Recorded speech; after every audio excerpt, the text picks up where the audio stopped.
بزرگ نے، اس پیر نے کیا فرمایا؟ میں گارنٹی دیتا ہوں اگر تم نمازی بن جاؤ تمہارے سب مسئلے حل ہو جائیں۔ جب کسی کو بولو نا نمازی بن جاؤ سب مسئلے حل ہو جائیں، لوگوں کو حیرت ہوتی ہے یار نماز پڑھنے سے کیا ہوتا ہے؟ یہی ہے مطلب، زبان کے سے کلمہ پڑھتے ہو، اندر کیا رکھا ہے مجھے بتاؤ نا۔ یہ اندر جو بت خانہ بنا رکھا ہے پہلے اس کو پاک کرو، نکالو اس میں سے بدعقیدگی کے بت نکالو، تزلزل کے بت نکالو، تذبذب کے بت نکالو۔ میرے عزیز، نماز کی اہمیت کو ہم سمجھے ہی نہیں۔ جس نماز سے خدا مل سکتا ہے اس نماز سے کیا نہیں مل سکتا؟ خدا ملتا ہے نماز سے، اس لیے کہ اللہ کے رسول نے فرمایا جب بندہ سجدہ کرتا ہے تو خدا اور بندے کے درمیان سے سارے حجابات اٹھا دیے جاتے ہیں۔ ہم حالت سجدہ میں خدا کے سب سے زیادہ قریب ہوتے ہیں۔ خدا تو ہمارے قریب ہے ہی، لیکن ہم اس کے قریب ہو جاتے ہیں۔ تو جس نماز کی بدولت، جس نماز سے خدا مل جاتا ہے، کیا نہیں مل سکتا؟ سب ملے گا۔ تو اس بزرگ نے نصیحت کی، نماز پڑھو، نماز پڑھو گے تمہارے سب مسئلے حل ہو۔ سب کی بات کر رہا ہوں، لیکن یہاں تھوڑا سا اب ان کی گفتگو آگے بڑھانے سے پہلے اپنی گفتگو کر لوں۔ یہ بات آپ اور لوگوں سے بھی سنتے ہوں گے، نماز پڑھو سب ہوگا، نماز پڑھو سب ہوگا، لیکن پھر آپ سے کہتا ہوں نماز پڑھو تو سب ہوگا نا۔ اور یہ نماز کب پڑھی جائے گی؟ جب پیٹ حرام سے محفوظ ہوگا۔ سود کے دھندے کر رہے ہو اور مسجد کی پہلی صف میں ہو، کوئی نماز نہیں ہوئی، کوئی نماز نہیں۔ اس لیے کہ اللہ کے رسول علیہ السلام نے فرمایا جس کے پیٹ میں حرام کا ایک لقمہ چلا جائے 40 دن تک اللہ اس کی کوئی عبادت قبول نہیں کرتا۔ ایک لقمہ، اور یہاں تو اتنا کھا رہے ہیں کہ ڈکار بھی نہیں لے رہے حرام کھا کھا کے۔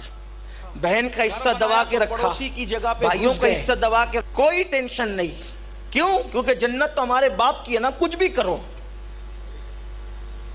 ہنسنے کی بات نہیں ہے۔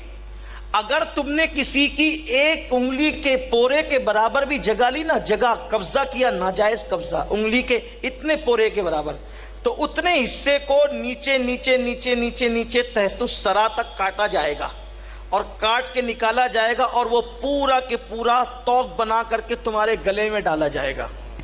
اتنی زمین لینے پر بھی زمینیں قبضہ کرتے رہو۔ گھر بناؤ تو جان بوجھ کر کھسکو، طاقتور ہو، دادا ہو، گنڈا گردی کر سکتے ہو تو طاقت کے بہت زور پہ دباؤ، سب کو کرو جو کرنا ہے۔ لیکن لوگوں کو پتہ نہیں، تم جتنے بڑے دادا ہو اور طاقتور ہو نا، تمہاری کوئی طاقت نہیں، سب سے بڑی طاقت اللہ کی ہے۔ اور یاد رکھنا، وہ ظالم کو زیادہ دن تک مہلت نہیں دیتا، وہ فرعون جیسے ظالم کو دریا میں غرق کرتا ہے ہماری عبرت کے لیے۔ فرعون جیسے ظالم کی ناک میں مچھر، لنگڑا مچھر گھسیڑتا ہے ہماری عبرت کے لیے۔ وہ قارون کو زمین کے اندر دھسا دیتا ہے ہماری عبرت کے لیے۔ وہ بخت نصر کو مار ڈالتا ہے ہماری عبرت کے لیے۔ شداد نے جنت بنائی تھی، جنت اس کو اپنی خود کی بنائی ہوئی جنت میں جانے سے پہلے اللہ اس کو موت دے دیتا ہے ہماری عبرت کے لیے۔ یہ دنیا میں مت ڈوبو، یہ دنیا کے مکر کا شکار مت ہو جاؤ، اللہ کو مت بھول جاؤ۔ قدم قدم پر آخرت کو یاد رکھو، قدم قدم پر قبر کو یاد رکھو۔ تو آپ مجھے بتاؤ کون سی نماز ہو رہی ہے؟ آپ کسی کے ساتھ پارٹنرشپ میں دھندا کر رہے، پیسہ لے کے بھاگ گئے، داڑھی بڑی کر لی، آپ اس کے بعد نماز میں پہلی صف میں نظر آ رہے ہیں، سفید چمچماتے ہوئے کپڑے، خوبصورت ٹوپی، خوبصورت داڑھی، لیکن جو پیسے لے کے بھاگا تھا تو کہا میں تو توبہ کر چکا۔ ایسی توبہ نہیں ہوتی، پہلے پیسے واپس کرنا پڑیں گے پھر توبہ ہوگی، ورنہ رند کے رند رہے، ہاتھ سے جنت نہ گئی۔ یہ وہ مذہب نہیں ہے کہ پیسے کا غفلہ کرنے والوں کو ملک سے بھگا دو اس کے بعد بھی تمہیں جنت ملے گی۔ یہ محمد الرسول اللہ کا لایا ہوا مذہب ہے۔